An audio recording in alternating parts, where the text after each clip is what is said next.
What's going on, gents? I'm pulling out of Stop and Shop, my local grocery store here on Long Island. I gotta put the AC on a little bit. You might hear it, boys, but you're gonna have to get over it. It's so hot. Listen, so it's been a minute. I've been kind of low key, radio silent. I've been playing a lot of. I've been gaming. I've been playing a lot of 7 Days to Die, low key. The game's kind of fun. I played it like 8 years ago, and I just got back into it with a girlfriend. Really fun, man. I gotta say, good game to play with a significant other, just saying. But other than that, so I've just been kind of locking in with this house, just trying to make some money. I just got a nice big fat raise at work, 10%. So really happy with that. Benefit of working for like a private company that rewards, actually rewards working hard. I mean, unless I'm drinking the Kool-Aid, but I don't know. I think my company low-key does reward working hard. Because I get fat raises whenever I do things that I don't have to do. And it's been consistent over the years. So, I don't know. I feel like some employers you can get kind of scammed, working hard, putting your head down and stuff like that. But I'd say promotions don't come from working hard and putting your head down. But definitely raises do if, you make sure that your value is, irreplaceable. They have no choice but to give you a raise. But the promotions, promotions are all politics. Don't worry about promotions, boys, all right? Titles don't mean shit. Worry about your pay. All right. Anyways, I'm going slow today. I got to get oil change on the beast, on the supercar. The oil needs to get changed. So I am going to do that. So I'm not going to beat on it. I'm going to be nice and easy on her today.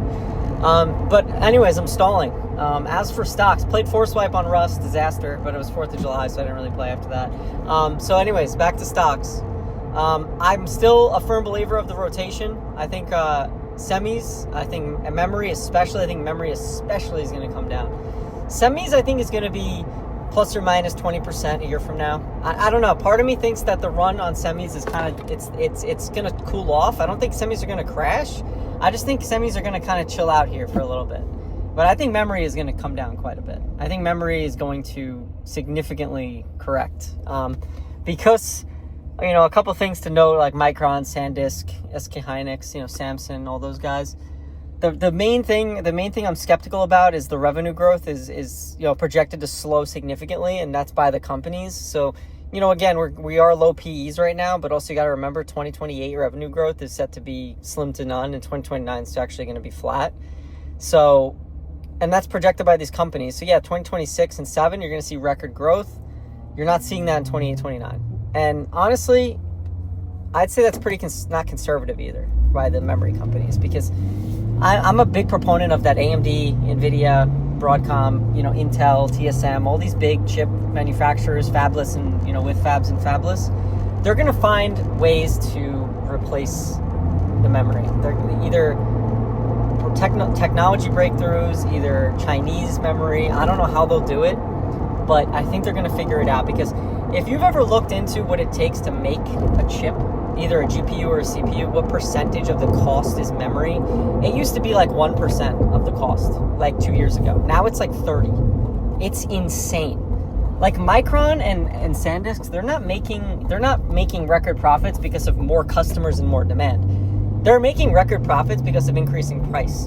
Okay, so that's a little dangerous in my opinion, because the second they lose the pricing power, whether it's competitors ramp up supply, whether it's the customers don't need as much, imagine that. Imagine they have to start keeping prices flat, or even worst case, reducing prices, and their customer base stays the same. It's a very easy way to see revenue declines.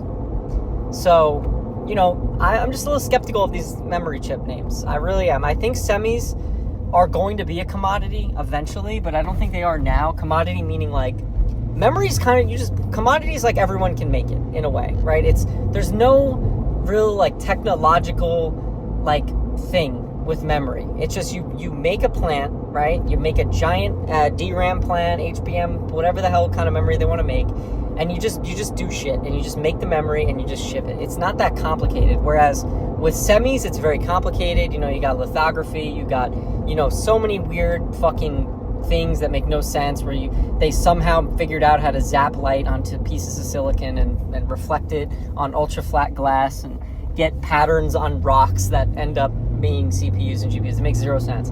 Memory is way less complicated, Like, if someone just had 100 bill, they could just make a memory plant and just, like, copy what Micron's doing, and it's very simple. You get very close to what Micron's making. But meanwhile, with AMD, NVIDIA, Broadcom, you know, all these chips, there's much more complicated. There's a lot more moat to those companies, to where, like, you can't just copy an AMD chip or an NVIDIA chip or a Broadcom chip. You have to actually look and fucking learn and do the science and R&D cost and, you know, a lot of stuff like that. So I think chips will become a commodity. And in the future, you're going to be able to just make chips like willy-nilly, and everyone's going to make the same chip, and everyone's going to have great chips, and it's going to be there's not going to be a real competitive advantage, I don't think, with chips in the next 5 to 10 years. But I don't think we're there yet. I think we still have many years of a semi-super cycle to go. But just remember, guys, the best time to invest in stocks is when the PEs are very high, not very low, okay? I do want to touch on that for a sec. So, you know, people think, oh, well, Micron has a, 6 to 10 PE ratio, whatever it is now, right? That's so cheap. Like, you're paying $6 for every dollar it earns. That's very cheap, you know? But, man, if you look back at stocks before they rip, you know what happens? The PE's over 100. Like, I think back to NVIDIA, back in 2022, guys. NVIDIA had a 250 forward PE, and it was like $5 a share. Like, now NVIDIA's $200 a share and has a 15 or 20 PE now. It's like crazy. Like, you think the PE goes down by 10x, but the stock price went up by, what is that, 25x? How does that make any sense? Right? I mean, it is confusing. But that's just how the market works.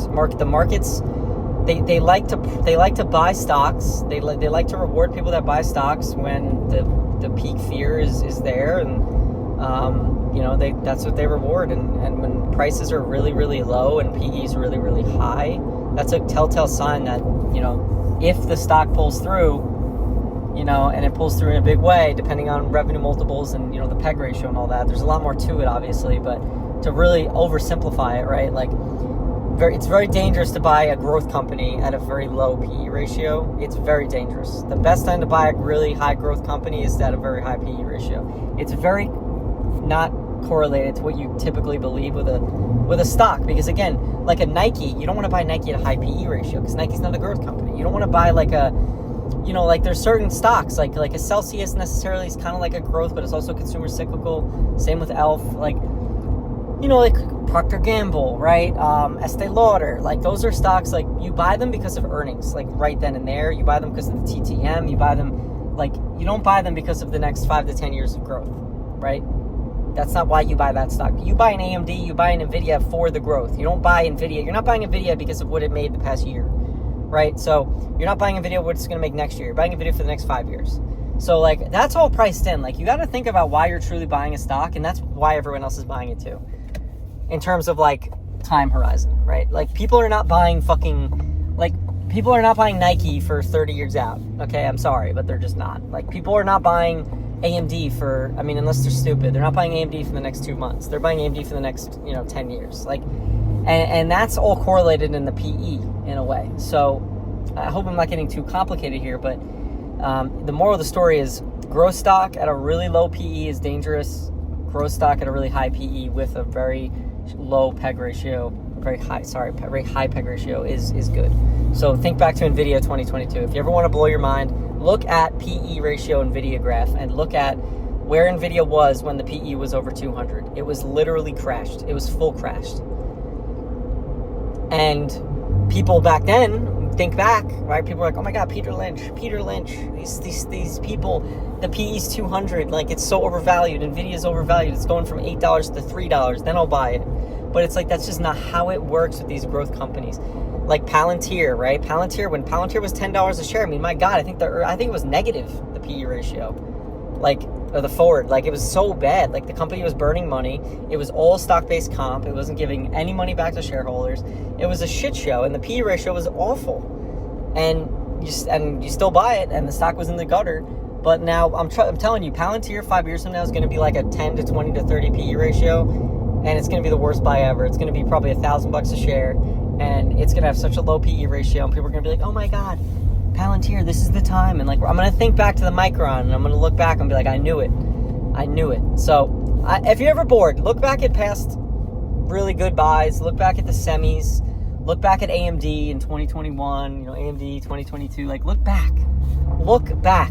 Any prolonged market decline or stock decline is always followed in a growth stock by a very high PE ratio. So, because the earnings are going down, their earnings are contracting. That's why the stock's going down a lot, but so is the stock price. So the PE ratio goes really, really, really high up, but it's not for anything other than the earnings are retracting in the short term. That's the thing people don't realize, is when the PE is really, really high on a stock that's going down, that's because the earnings are retracting in real time, and you're buying it not because the earnings are retracting in real time, but you're buying it because you think they're going to rebound those earnings, and over time they're going to get better. I'm turning the AC on, I'm sweating, so you're going to hear the AC. So sorry for the air for the next couple minutes. But moral of the story is, guys, cautious of memory, okay? I am cautious of memory. I am not cautious of semis. I think semis got many, many years to go. I think memory is going to get rotated out of over the next several years, and I think we're going to see a next leg up in consumer cyclical, consumer staple, Nike, Elf, Estee Lauder, Celsius. I really, really think that's the next leg up. I think nuclears and quantum is going to be after semis, so I think we got time for that. And that's kind of my thesis. Nothing's changed in my portfolio. Elf's been on a run. Celsius is next. And I'll keep you guys posted. All right. If you have any questions, just join the Discord. Ask some questions. You know the deal. All right, gents. Pulling in the driveway, so I'll catch you guys later. And see you.